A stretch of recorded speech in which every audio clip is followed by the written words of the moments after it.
Hi! If you've been following us for the past couple of weeks, you know that VSDC has received a new set of color correction wheels. Welcome! Lift, Gamma, and Gain. In this video, we'll show you how they work and what they can help you achieve. Let's go! First things first, to access the new set of wheels, open the new color correction panel. Here you go. Unlike many other tools we've talked about, Lift, Gamma, and Gain are meant for primary color correction. What does it even mean? Let me show you. Instead of correcting isolated colors, they help you change the entire color tone composition of the video.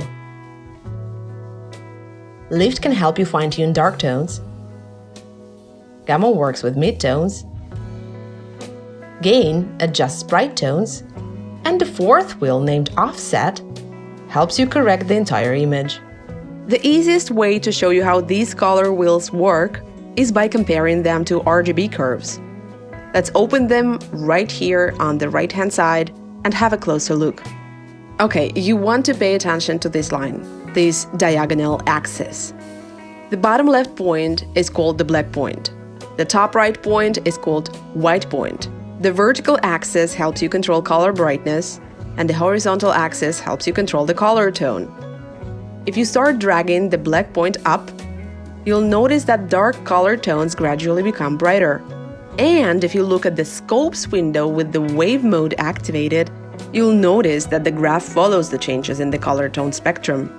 In a similar way, if you start dragging the white point down, you'll notice that the bright color tones are getting darker, and the graph in the scopes window reflects that as well.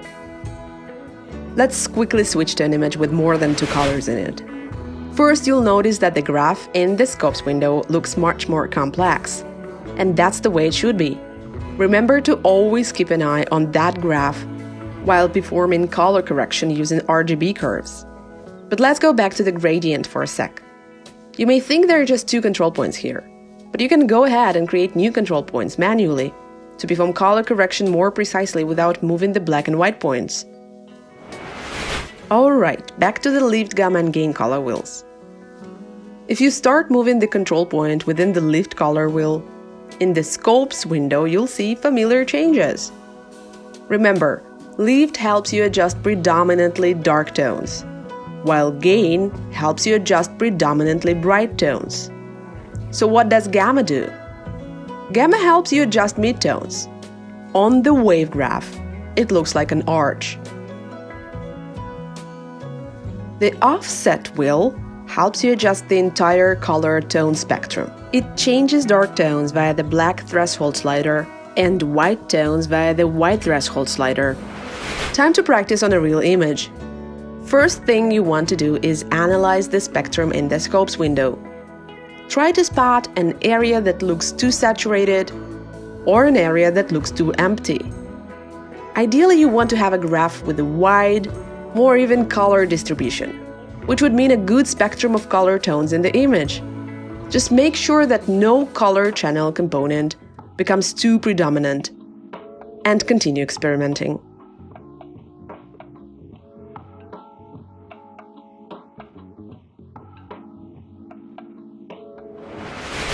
For starters, let's explore the black point and white point controls. These controls can help you quickly fix overexposed and underexposed videos. For example, if you have an overexposed video, it usually means that all colors are too bright and there is a lack of contrast. To fix that, select black point from the panel and click on the object or area that's supposed to be black. The program will apply black color to the selected area and recalculate the rest of the color tones accordingly. In a similar way, if your video is underexposed and looks way too dark, select white point and click on the area that's supposed to be white to rearrange all the values. The next important addition is the Color Range toolset.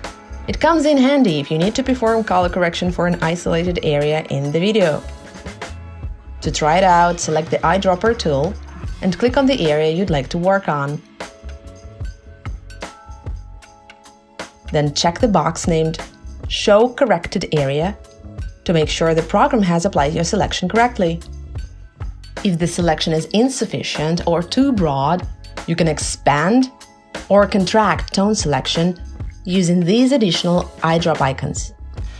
Once you're happy with the selection, go ahead and proceed with the changes. Finally, let's have a look at the sliders on the sides of the wheels. When you toggle the dark tone slider, all the dark tones below the current value become darker.